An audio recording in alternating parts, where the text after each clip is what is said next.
Ticking time bomb, US bank sitting on $620 billion losses.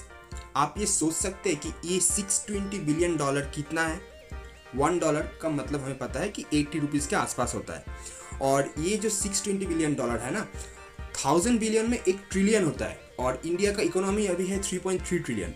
तो आप एक बार सोच लीजिए कि ये कितना बड़ा अमाउंट है। और अगर यहाँ पे कोई यूएस पे सामने मिसप्लेस हो जाता है, ये $620 बिलियन वाला जो बॉम्ब है, अगर वो ब्लास्ट होता है तो उससे वर्ल्ड वाइड इकोनॉमी में एक बहुत बड़ा इफेक्ट आ सकता है। तो ये सब कुछ हो रहा है कहाँ पे? हो रहा है यूएसए पे, जिसका दादागिरी हमें बचपन से हम देखते आ रहे हैं कि पूरे वर्ल्ड पे जो दादागिरी करता है उसके घर पे ये सब हो रहा है। जो हिंडनबर्ग अभी 2 महीने पहले हमारे अदानी पे इतना बड़ा एलिगेशंस लगाया, रिपोर्ट पब्लिश किया, उसके खुद के घर में अभी ये हालत है। तो आप एक बार सोचिए कि अगर ये बॉम्ब कभी ब्लास्ट हो जाए तो उससे क्या इम्पैक्ट होगा। और दूसरा जो हम आज के वीडियो में डिस्कस करेंगे वो है RBI is the real hero. RBI मतलब Reserve Bank of India is the real hero. क्यों?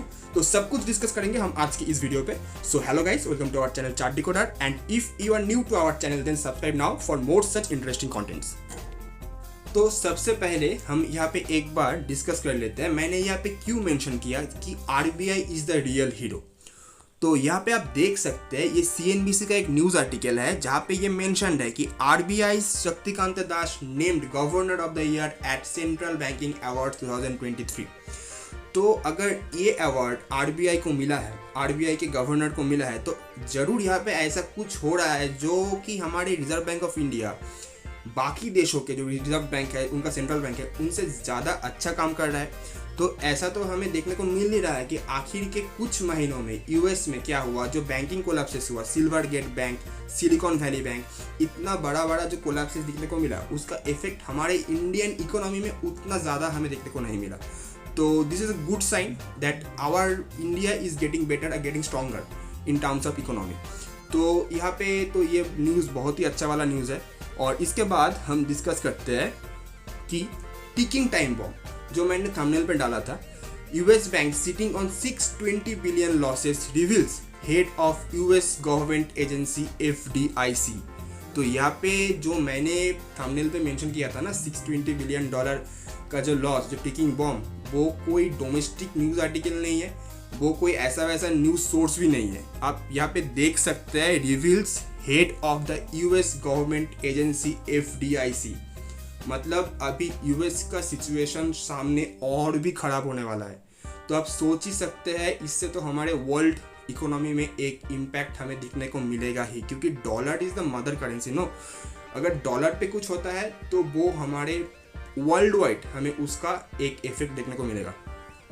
और जब हम यहाँ पे डिस्कस कर रहे हैं कि वर्ल्ड इकोनॉमी का, उसमें तो हम इंडियन इकोनॉमी को उसके बाहर नहीं रख सकते। तो यहाँ पे आप देख सकते हैं, ये बिजनेस स्टैंडर्ड का एक न्यूज़ आर्टिकल है जहाँ पे ये मेंशन है कि 2 US bank failures not to impact banks in India, APAC Moody's. मतलब आप देख सकते हैं कि इतना बड़ा बड़ा जो 2 बैंक जो फेल हुआ यूएस में, उससे हमारे इंडियन इकोनॉमी में उतना ज़्यादा इम्पैक्ट नहीं हुआ, और सामने शायद इससे उतना इम्पैक्ट नहीं होने वाला है। ठीक है, और इसका कारण क्या है? इसका कारण है RBI strict regulatory policies, CRR, SLR. ये तो हम सभी को पता है, सीआरआर क्या होता है, कैश रिजर्व रेशियो, एसएलआर क्या होता है, स्टैट्यूटरी लिक्विडिटी रेशियो। तो ये सभी ना हर बैंक को मेंटेन करना पड़ता है, वो गवर्नमेंट पीएसयू हो या फिर वो प्राइवेट सेक्टर बैंक ही होना क्यों, अगर वो इंडिया के अंदर है तो उनको सीआरआर, एसएलआर ये सब मेंटेन करना पड़ता है। तो आप समझ सकते हैं कि RBI is the big boss here. तो आरबीआई के नज़र के बाहर ना कुछ नहीं है। और एक चीज़ मैं यहाँ पे मेंशन करूँगा कि जो हमारा इंडिया का बैंकिंग सिस्टम है ना, इंडिया के जो बैंक्स है, वहाँ पे डोमेस्टिक इन्वेस्टर और डोमेस्टिक डिपॉजिटर ज़्यादा होता है, जो यूएस में नहीं होता है। तो आप ये समझ सकते हैं कि इंडिया का जो बैंक वगैरह है ना, वो बहुत ही ज़्यादा सेफ है। और अगर कभी भी कुछ बैंक के ऊपर ऐसा कोई प्रॉब्लम आ जाता है, जैसे कि हमने देखा था येस बैंक के ऊपर आया था, लेकिन गवर्नमेंट ने वहाँ पे इंटरवेंशन किया और उस बैंक को बचा लिया। तो आप यहाँ पे सोच सकते हैं कि इंडिया का हालत ना अभी बहुत ज़्यादा अच्छा है rather than यूएसए। और आगे बढ़ने से पहले मैं यहाँ पे आपसे एक रिक्वेस्ट करना चाहूँगा कि आप लोग हमारे वीडियोस को इतना ज़्यादा प्यार दे रहे हैं, उनको व्यूज़ दे रहे हैं, उनको लाइक्स वगैरह कर रहे हैं, लेकिन आप सब्सक्राइब नहीं कर रहे हैं। तो ये मेरा रिक्वेस्ट है आपसे कि please subscribe to our channel, because जब आप हमारे चैनल को सब्सक्राइब करते हैं ना तो हमें उससे बहुत एंथू मिलता है। आप लोगों ने शायद एक बुक के बारे में सुना होगा, रिच डैड पुअर डैड। उनका जो ऑथर है रॉबर्ट टी कियोसाकी, उन्होंने यहाँ पे मेंशन किया है कि predicted failure of Credit Suisse. तो कल मेरा क्रेडिट स्विस के ऊपर एक डेडिकेटेड वीडियो आया हुआ था, वहाँ पे मैंने ये वाला चार्ट दिखा के मेंशन किया था कि आप देख सकते हैं आफ्टर 2007, यहाँ पे आफ्टर 2007 से क्रेडिट स्विस के चार्ट में कितना बड़ा गिरावट हमें देखने को मिल रहा है, और वहाँ पे कोई ऐसा वाला बाउंस बैक भी हमें नहीं मिला।